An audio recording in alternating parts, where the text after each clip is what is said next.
I call Dr Megan Woods. Thank you, Mr Chairman, and it is my pleasure to take a call on this legislation, which, as my colleagues have indicated and given very good reasons for, Labor is supporting. I'd like to acknowledge what the Minister and the Chair has said, that he is a member of this Parliament that has gone through a lot in regard to a disaster and the immediate phase of that and the recovery, as have Canterbury MPs from across this House, and I would like to acknowledge them all. Mr Chairman, in my contribution I want to deal with the powers in section 5B of this legislation. And this legislation deals from how it is we transition from the emergency phase to the business as usual phase. And I, like many New Zealanders, I think before September 2010, understood civil defence very much in terms of that emergency phase. It was the yellow back of the yellow pages of the telephone book that told us all what to do in a disaster. And that was very much my understanding of civil defence. But Mr Chairman, I'll never forget in September being down at the Addington Raceway with the then Member of Parliament for Wigram, Jim Anderton, trying to do some of the things that the Minister and the Chair has just done, trying to sort out some of the things that we didn't anticipate that a disaster of this long that were needed. Where were people going to do washing over a protracted period of time such as this? Where was it? How was it that we were going to cater for the ethnic diversity of people that needed to be housed and for the different kinds of sleeping arrangements that needed to be held at the Addington Raceway? And then, Mr Chairman, and I will never forget, in February 2011, being down at the Addington Raceway as people flooded in, thinking that this was once again going to be their safe haven in an emergency, that this was the place that they could go. But of course that facility was so badly damaged in the quake that it wasn't able to be used.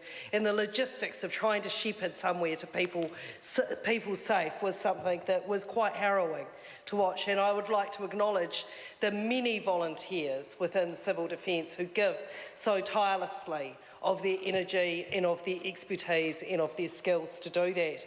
And I think that's the phase we can understand. But what I have come to understand more over the last 6 years, Mr Chairman, is how it is that we transition.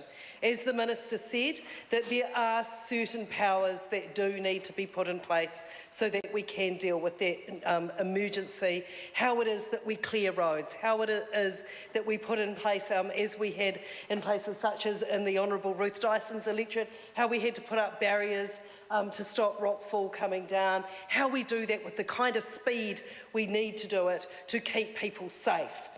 But how then do we transition back to business as usual? That is the bit that section 5B of this legislation, that transitional period that becomes so critical. And I'd like to acknowledge the work of the Select Committee here, chaired by the Honourable Ruth Dyson, and the work that all members of that committee have done, and the supplementary order paper that Claire Curran has put up here. Because what is absolutely vital in this transitional phase is to make sure that we strike the right balance of trying to do things in an expedited fashion, to keep things moving along, but to make sure that locals have a real say in their recovery, that they are absolutely part of this transitional phase, that they feel that they are part of it, and that they once again have some control over their lives.